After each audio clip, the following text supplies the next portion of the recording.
وَلَقَدْ يَسَّرْنَا الْقُرْآنَ لِلذِّكْرِ فَهَلْ مِن مُّدَّكِرٍ۔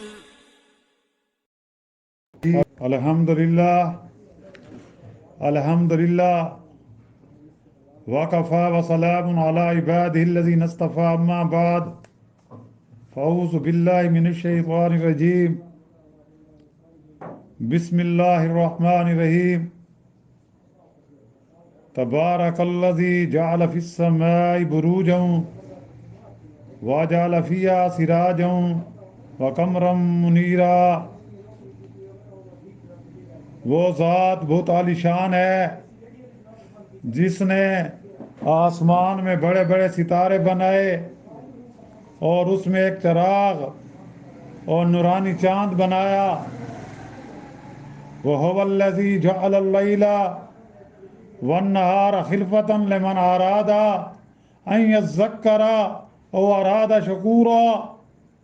اور وہ ایسا ہے جس نے رات اور دن کو ایک دوسرے کے پیچھے آنے جانے والے بنائے، اور اس شخص کے لیے جو سمجھنا چاہے یا شکر کرنا چاہے۔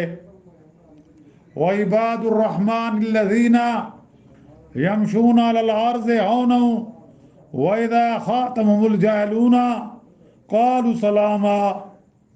اور رحمان کے بندے وہ ہیں جو زمین پر عاجزی کے ساتھ چلتے ہیں، اور جب جہلا ان سے باتیں کرتے ہیں تو وہ رفع شر کی بات کہتے ہیں، یعنی انہیں سلام کہہ دیتے ہیں اور گزر جاتے ہیں۔ سبحان ربک رب العزت عما یصفون وسلام علی المرسلین والحمد للہ رب العالمین۔ اللہم صلی علی سیدنا محمد وعلی آلہ وصحابہ وسلم۔ پارہ 19واں سورۃ الفرقان کی آیات نمبر 61، 62 اور 63 کی تلاوت کی گئی ہے، اور اس کا ساتھ ترجمہ بھی کیا گیا ہے۔ جیسا کہ گزشتہ آیات میں دلائل توحید کے ساتھ ساتھ کفار اور مشرکین کا کفر اور ان کا حق سے دور رہنا کی مذمت کی گئی تھی،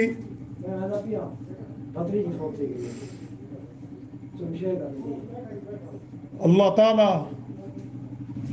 کی لامتناہی حکمت و قدرت کی بہت سی نشانیاں مذکور ہیں، جیسے آسمانوں کا بنانا، ان میں ستارے پیدا کرنا، پھر ستاروں کو روا رکھنا، ان کے طلوع و غروب اور ٹھہرنے کے مقامات مقرر کرنا، رات اور دن کو پیدا کرنا، ہواؤں کی روانی، دریاؤں کی طغیانی، ابر باران کی بارانی، شیرین اور تاخ پالی کو جمع کرنا اور ہر ایک اس کے راستے پر چلانا، سمندروں سے بخارات کا اٹھانا اور ہوا کا ان کو ضرورت کی جگہ پر لے جانا، اور پانی کی شکل دے کر تشنہ زمین پر برسانا، پھر اس سے سبز اور پھل پھول غلے میوے پیدا کرنا، اس طرح انسانوں اور حیوانوں کی ضروریات زندگی پیدا کرنا اور ان کو پورا کرنا، اس ساری کائنات کو ایک خاص نظام کے زیر اثر چلانا اور قانون فطرت کے ساتھ مسخر رکھنا، تو یہ سب اس کی ہمہ گیر رحمت ہے جو کائنات کے ذرہ ذرہ پر چھائی ہوئی ہے۔ اور اس رحمت رحمانی اور احسان ربانی اور انعامات الہیہ کا اقتضا تو یہ تھا کہ عقل اور فہم رکھنے والا انسان اس کارگاہ قدرت میں کسی کو اللہ کا شریک نہ ٹھہراتا، کسی دوسرے کو کارساز اور قادر مطلق نہ بناتا، مخلوق کے سامنے سر نہ جھکاتا، صرف اللہ کا سجدہ کرتا۔ مگر جیسا کہ گزشتہ آیات میں بتلایا گیا کہ جب ان کفار اور مشرکین کو کہا گیا کہ وہ رحمان جو بڑی رحمت والا ہے اس کو سجدہ کرو، اس کا اپنی حقیقی معبود تسلیم کر لو، تو ان کفار کو بوجہ جاہلیت، بوجہ عناد، بوجہ بغض، بوجہ تعصب کے حق سے زیادہ نفرت ہو گئی اور وہ زیادہ مخالفت میں آگے بڑھ گئے۔ اللہ عز و جل کی ہستی کو پہچاننے کے لیے سب سے زیادہ واضح نشانی اور رات اور دن کا لگاتار ایک دوسرے کی جگہ باقاعدہ آنا جانا انسان سوچتے ہی نہیں، ورنہ دن رات کو بار بار ایک ہی طریقے سے ہوتے دیکھ کر معمولی عقل والا انسان اتنا تو سمجھ سکتا ہے کہ اس نظام اور طریقہ کا ان کے لیے مقرر کرنے والا کوئی ذات ہے۔ چنانچہ ان آیات مبارکہ میں بتلایا گیا کہ وہ ذات بڑی عالی شان اور ببرکت ہے، یعنی تبارک الذی جعل فی السماء بروجا، کہ وہ ذات بہت عالی شان ہے جس نے آسمان میں بڑے بڑے ستارے بنائے، وجعل فیہا سراجا، اور اس میں سورج وقمرم منیرا اور نورانی چاند بنایا، سورج کو چراغ کی طرح اور چاند جو ہے وہ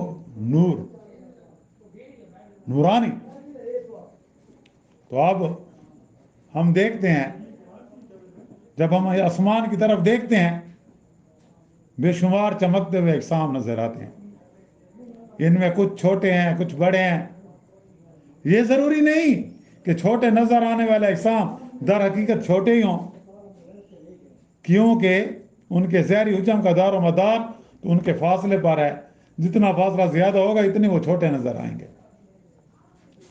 اور انہی چمکدار اجسام جن کو ہم ستارے کہتے ہیں، ان کی تعداد کا اندازہ لگانا بھی بہت مشکل ہے، اور ہم ان کی تعداد نہیں گن سکتے، گننا بھی چاہیں تو نہیں گن سکتے۔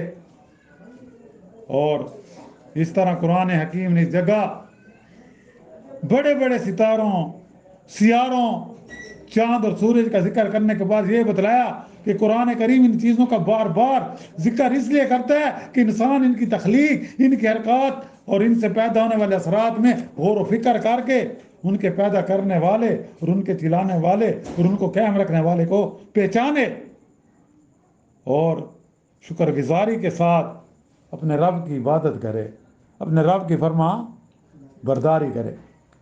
قرآن اور سنت کا اصل مقصود حقیقی کائنات عالم میں غور و فکر کرنا ہے۔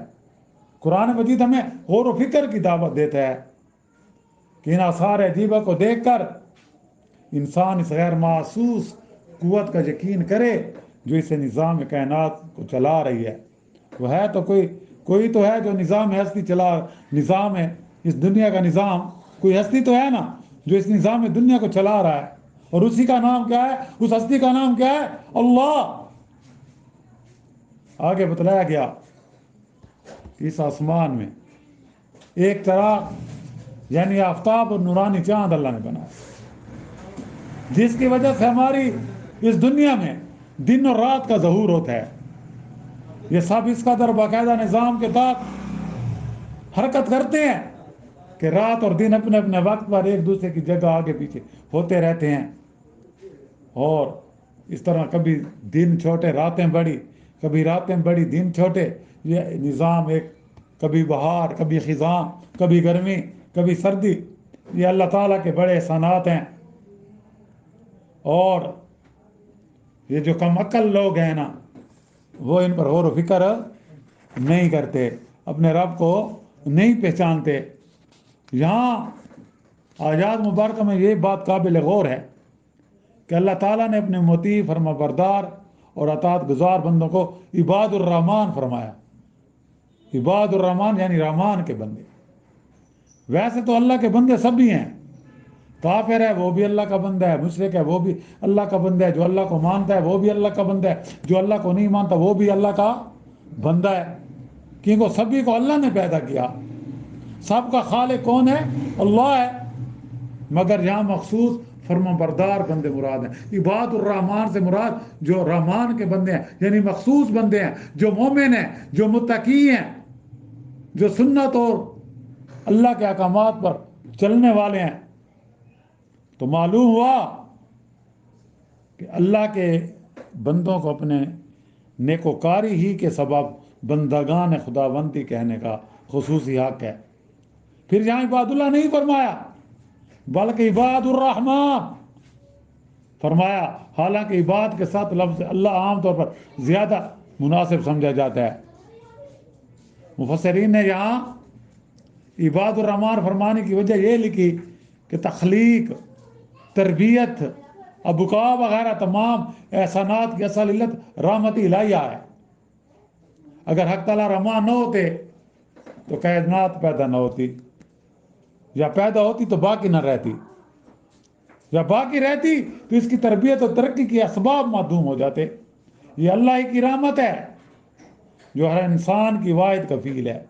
چونکہ گزشتہ آیات میں رحمت الہی کے اکثر مظاہروں کا ذکر کیا گیا، زمین و آسمان اور ان کے درمیان تمام کائنات کے ایجاد و بقا کی صورتیں بیان کی گئیں اور ان لوگوں کا تذکرہ بھی ہو چکا.